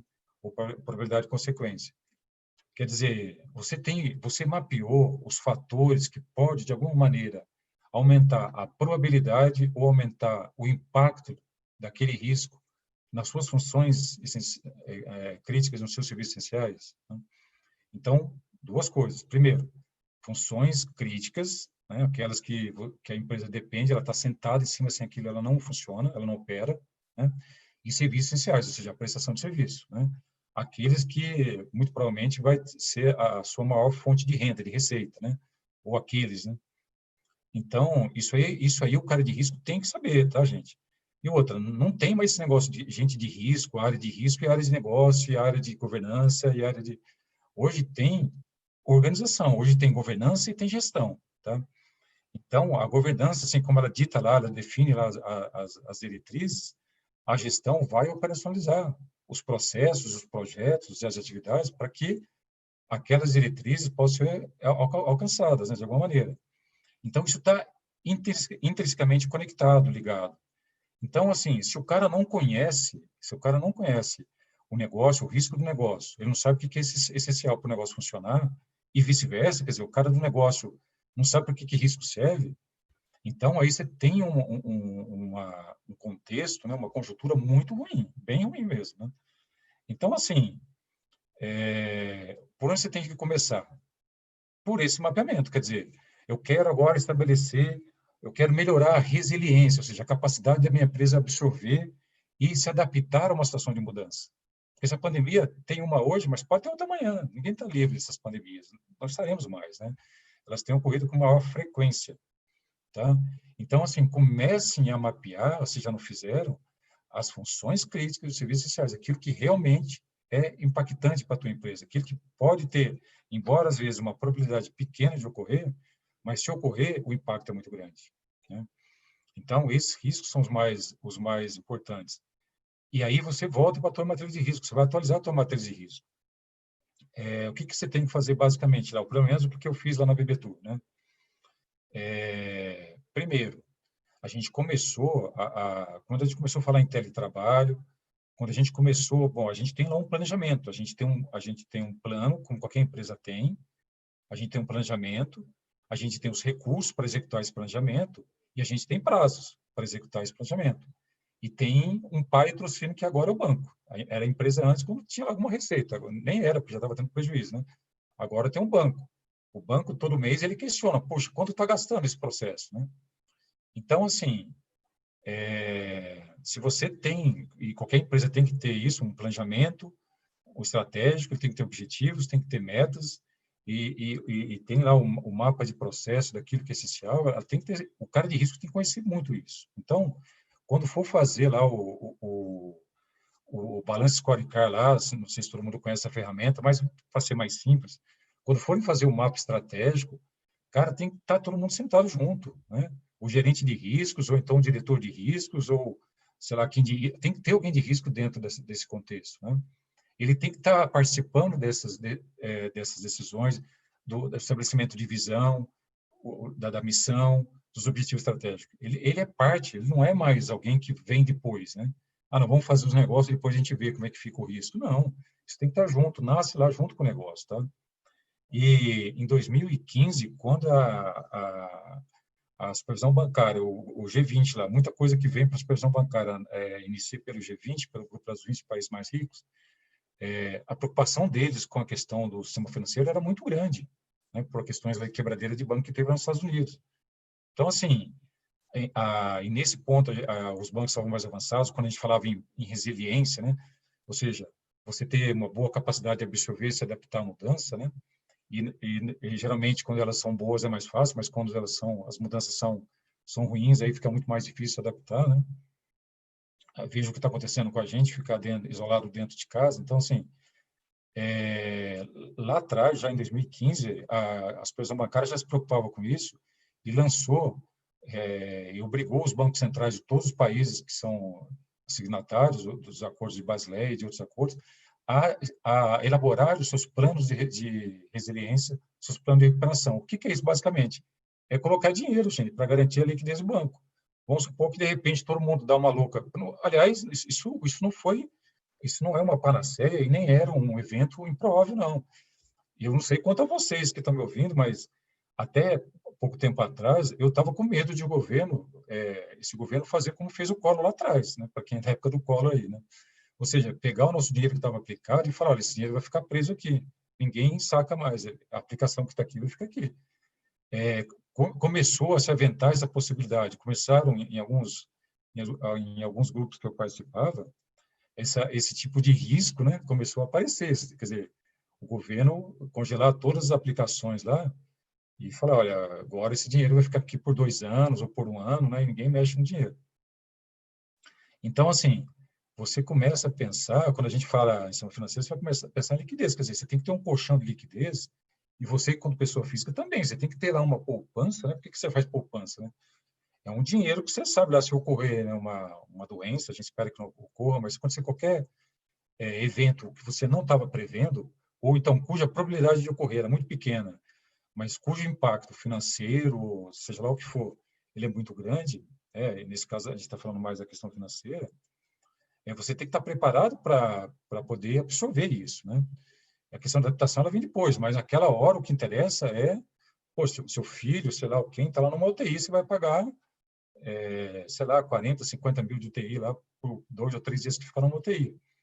Então, assim, a gente tem que estar com uma poupança, estar preparado para isso. O banco ele faz isso, quer dizer, a ação financeira faz isso, a boa parte das empresas também acabam fazendo isso, né? Então, assim, na sua matriz de risco, ou seja, naquela matriz de risco, você tem que pensar, bom, perda de funcionário, quer dizer, algum desses funcionários chaves, e se algum deles pegar a doença? Ah, ok, mas pegou a doença. Sim, mas se essa pessoa vier a óbito, como é que você vai substituir o conhecimento, todo o conhecimento que ela tem, todo o domínio daquele processo que ela tem, né? E às vezes você está na mão de um único funcionário. Então, começa a fazer, elaborar normas, começa a formalizar outros procedimentos para que você mitigue o risco da dependência das pessoas, né? Algum fornecedor na sua cadeia de suprimento, quer dizer, na sua cadeia de valor, ele é fundamental, o cara que fornece peça para você, o cara que fornece, sei lá, a carne lá para o restaurante, né? Esse cara teve lá um problema lá e parou de fornecer, então a demanda dele aumentou muito, ele está vendendo a um preço muito alto, e para eu comprar o preço que ele está vendendo, eu praticamente tenho que fechar um negócio. Isso pode acontecer, isso aconteceu, isso está acontecendo, né? Então, assim, perda de funcionário-chave, importantíssimo, quer dizer, a questão de a ausência de processos bem documentados, bem formalizados, a ausência, né, de uma pessoa-chave por um longo tempo que você não estava prevendo, tá? Ou a sua responsabilidade até legal daquela pessoa estar trabalhando ali, no presencial, ela vier a adquirir a doença lá, seja Covid ou qualquer outra doença, e ela ir para a justiça falar que você, como talvez o superior imediato dela, ou então a empresa obrigou ela a retornar ao trabalho, tá? A gente está num contexto bastante sensível, legal, de acontecer isso, né? Do funcionário entrar na justiça trabalhista, cobrando lá uma certa quantia, porque o patrão obrigou ele a vir trabalhar, e ele conseguir provar, de alguma maneira, que ele pegou essa doença, que ele adquiriu o Covid lá dentro da empresa. Ou até de um parente dele que morreu por conta da Covid, que trabalhava, e a família vier a acionar a empresa na justiça, tá? Então, é muito importante a gente mapear as pessoas, saber quais desses funcionários são de grupo de risco. Isso é importantíssimo. Beleza, eu já tenho o mapa das pessoas-chave. Quais delas são de grupo de risco? Quais delas têm mais de 60 anos? Quais delas têm algum problema de saúde que a torna mais fragilizada para caso ela venha adquirir o vírus, tá? A questão da segurança cibernética, você está migrando o teu acesso de uma rede controlada, fechada, para uma rede lá na casa do funcionário, tá? Então, isso também é um fator que você tem que atualizar, você tem que estar pensando, tá? E a gente ainda está na incerteza de por quanto tempo eu consigo manter o funcionário afastado, por quanto tempo eu consigo vender menos, bem menos do que eu vendia, né? Por quanto tempo eu tenho caixa para fazer frente às minhas despesas, quer dizer, tudo isso, gente, é uma discussão que tem que estar envolvida o cara de risco. Isso não pode ser uma coisa que é só o cara de negócio, não, isso aí é o patrão que tem que se preocupar, não. Enquanto o patrão estiver bem e estiver conseguindo pagar seu salário, né, você precisa, você tem que dar a sua parte, a sua contribuição lá, tá? Então, é importante isso, sempre atualizar a matriz de risco, principalmente quando há essas disrupção que a gente fala, quer dizer, essas mudanças abruptas no contexto, tá? Então, é importantíssimo que o cara do risco conheça muito bem o negócio e mantenha atualizado a matriz de risco, tá? Dentro do contexto. Irineu, diga uma coisa, rapaz. Sua opinião ou dos grupos que você participa, aí, se já existe algum movimento, algum burburinho sobre isso. Você acredita que a pandemia, a forma como ela foi colocada e atingiu a tudo e a todos indistintamente, uns mais do que outros, né? É uma oportunidade para as organizações, aquelas que negligenciavam na gestão de risco até o momento. Você acha que é uma oportunidade para o profissional de risco atuar nesse mercado e conseguir levar essas organizações para um outro patamar de gestão? Essa resposta aí é simples, Escobar. Não tenho a menor dúvida, com absoluta certeza, tá? Eu acho que nunca, né, o profissional de risco, de gerenciamento de riscos, foi tão valorizado e está sendo tão demandado. E, às vezes, por salários muito bons, muito altos. E aí, gente, tem uma coisa interessante, né, dentro dessa questão do Escobar, que um dia desse eu estava ouvindo, acho que foi na CBN, ou na Band News, não lembro onde foi, mas o cara estava colocando uma questão lá que eu achei muito interessante, né? Como nós, profissionais, estamos também expostos a um risco muito grande de perder nosso emprego, que é o seguinte, olha, legal, a partir do momento que há muitas empresas que adotaram o teletrabalho, né, o trabalho remoto, o home office, né, elas viram que tem benefício, né, elas reduziram despesas, né, despesas dela lá, despesas muitas vezes administrativas, né. Ela pode pensar o seguinte, bom, mas para que eu preciso do Irineu, que eu pago tanto para o Irineu gerenciar uma equipe de riscos aqui? Por que eu não posso contratar isso lá fora? Por que eu não posso buscar esse profissional, sei lá onde, em qualquer outro país, né? Um profissional com o mesmo grau de conhecimento, com a mesma maturidade.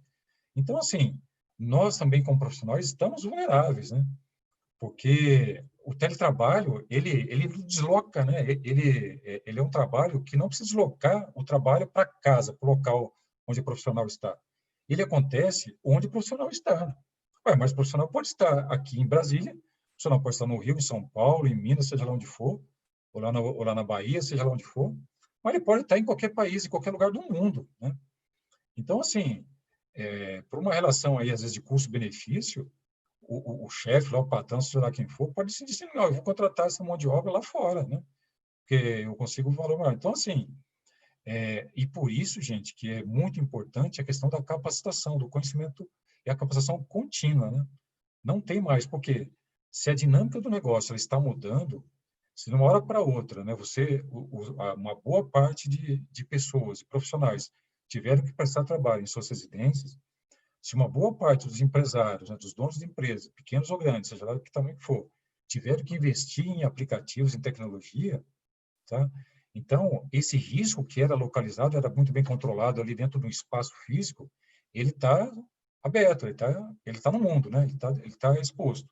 Você está numa exposição muito maior, né?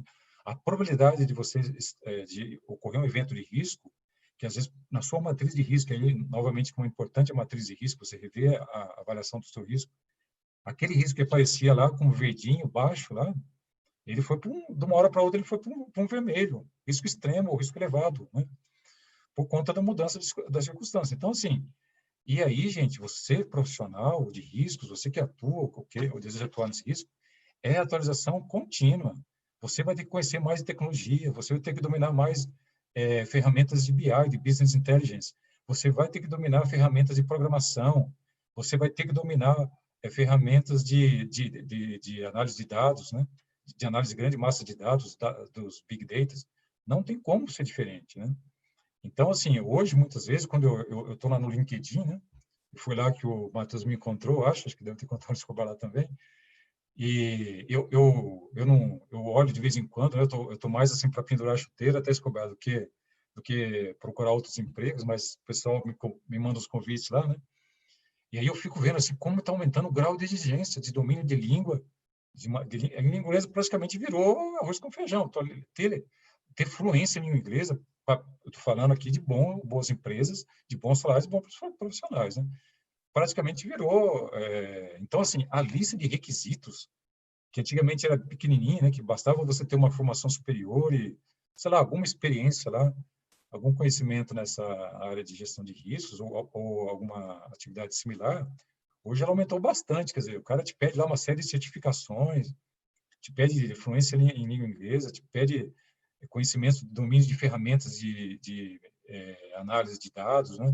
de ferramentas de inteligência artificial. Então, gente, isso vai ser realidade. Eu falo isso para meus filhos, né? Eu falo, ó, o meu tempo, quando eu me formei, né? Quando eu fiz matemática lá, que eu me formei, eu achei, falei, beleza, agora eu me formei, estou tranquilo, não preciso mais estudar na vida, né? Agora é só trabalhar, ganhar dinheiro e tocar a vida, né? Então, não era assim, né, Escobar? A gente falava, não, agora me graduei para quê, né? Não precisa mais nada, vou só ganhar dinheiro. Isso era assim, né? Isso foi assim, isso jamais será assim, né?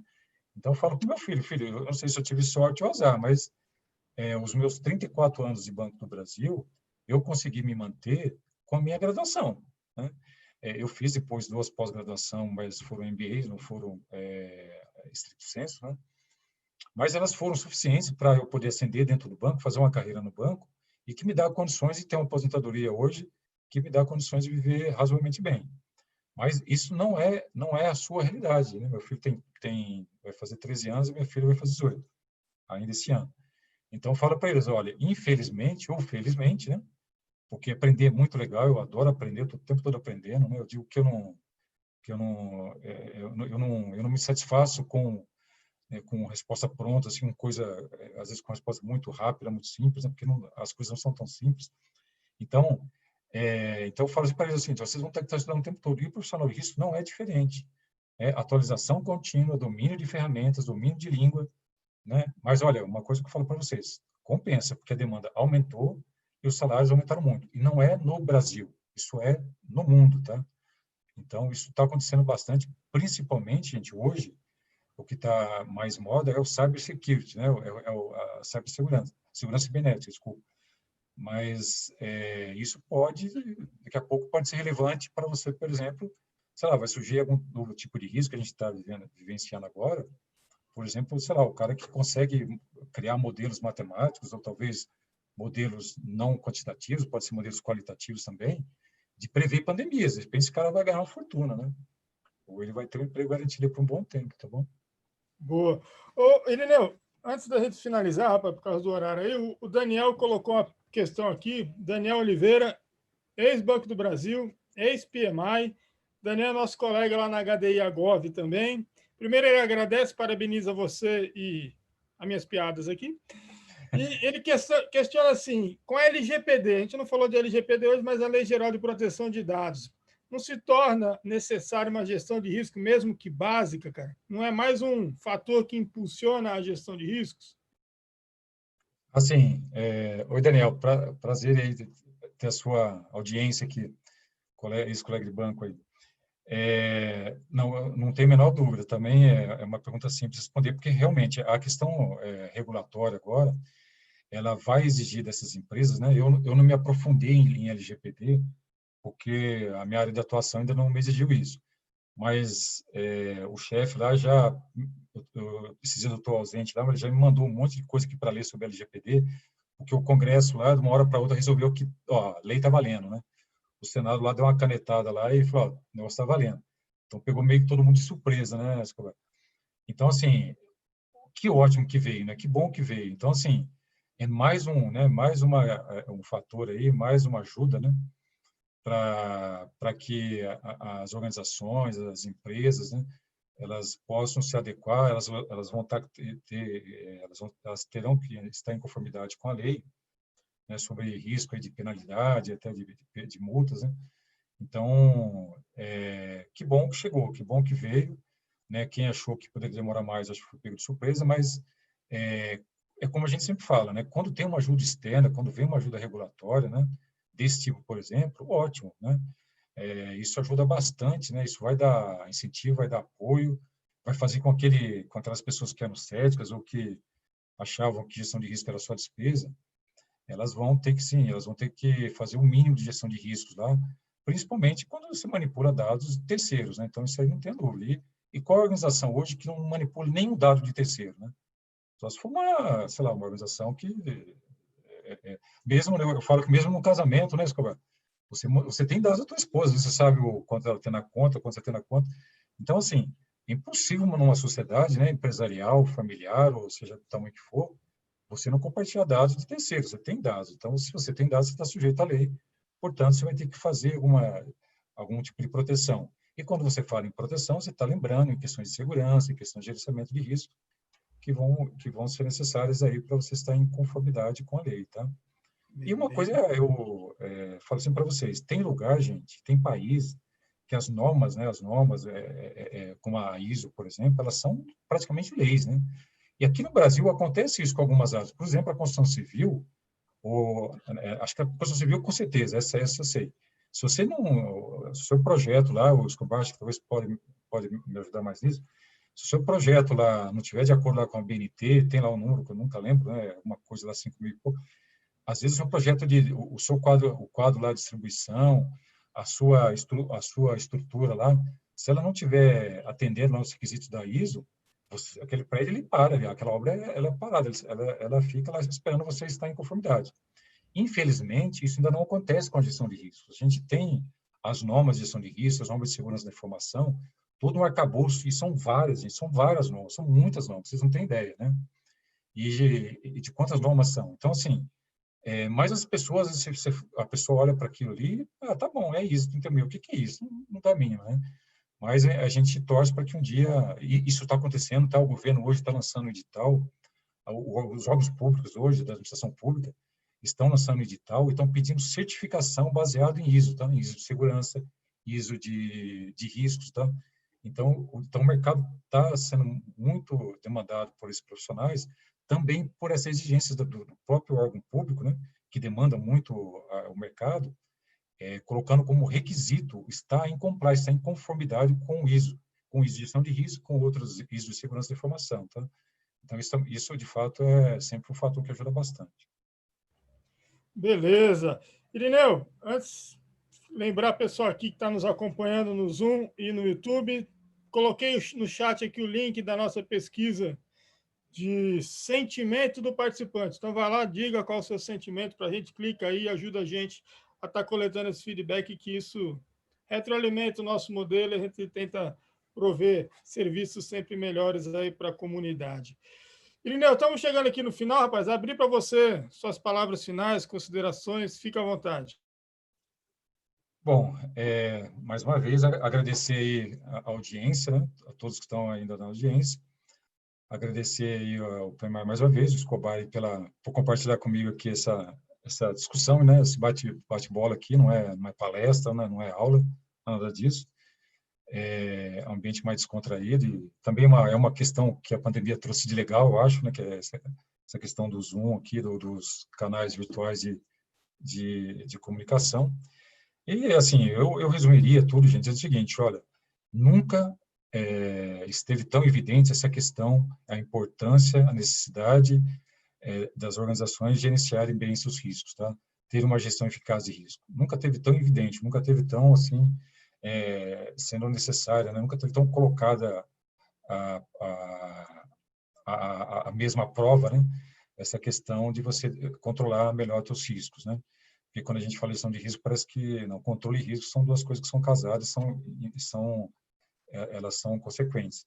Então, assim, invisto em conhecimento, engajem nesse assunto se vocês gostam, né?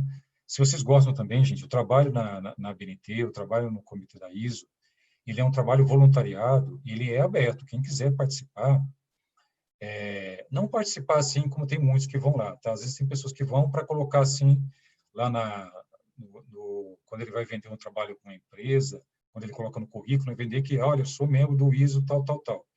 Muitas pessoas fazem isso, mas como eu participo dos comitês, assim, eu gosto muito de participar, é muito legal, a gente aprende bastante, a gente está discutindo com as pessoas do mundo inteiro, né, as melhores práticas de gestão de risco. Não é com o Brasil, não é só com a África, é com o mundo inteiro, quer dizer, você está discutindo com o mundo todo, com os especialistas do mundo todo, a questão do gerenciamento de riscos, tá? A questão da segurança, da cibersegurança. Então, te coloca num nível, um patamar, você não precisa de curso, né? Se você estiver engajado ali, se você estiver participando ativamente, lendo, contribuindo, fazendo o que se espera que uma pessoa que participe da ISO faça, mesmo como voluntário, e deixar claro que esse trabalho ele é aberto, qualquer pessoa pode participar de qualquer comissão da BNT, tá? Basta acessar lá a BNT, os canais de comunicação com a BNT, solicitar lá que, olha, eu quero me integrar à comissão tal, tá lá no site uma lista de comissões lá, né? Então, o que é legal disso é que você está interagindo com o que é de melhor, com a melhor prática, com a melhor, né? Com o melhor conhecimento que tem em relação a isso, né? Então, eu deixo esse conhecimento para todo mundo. Aliás, eu deixo esse convite para todo mundo se engajar lá numa comissão, se tem interesse em participar, tá? E resumir que é 34 anos de trabalho, mais 3 na BBTU, 20 e tantos anos nessa área de risco, não me arrependo nem um pouco, né? Mas poderia ter ido para uma área de negócio, poderia ter ido para uma área de, sei lá, de TI, poderia, mas eu atuei um tempo em TI, olhando mais a questão dos riscos, né? De fato, talvez eu teria saído do banco melhor em termos assim profissionais, né, em termos de carreira, se tivesse atuado no outro lado. Mas olha, não me arrependo nem um pouco, né? A gente está vivendo um bom momento para isso. É uma área interessante, é uma área legal e que envolve muito a questão da empatia da pessoa, tá? Não adianta você, né, para todo mundo, isso serviu de lição para mim, né? Não adianta você se impor, né?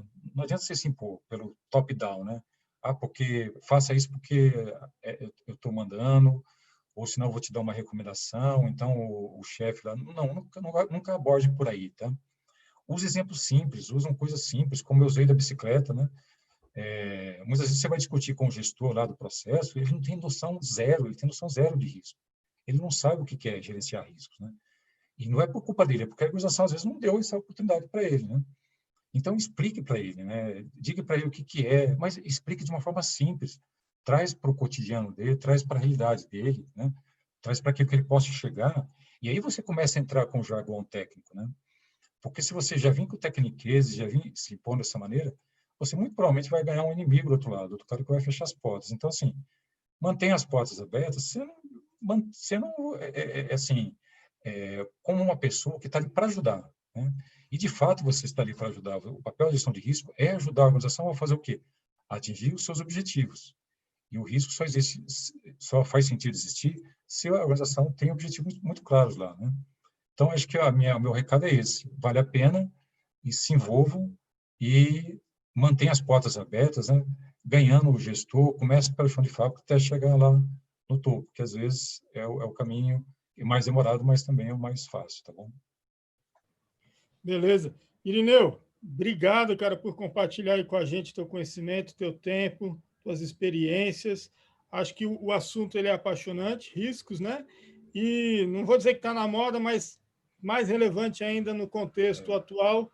Então, o pessoal aqui no chat colocou parabenizando o PMI pela escolha do tema, pela discussão, pela tua contribuição.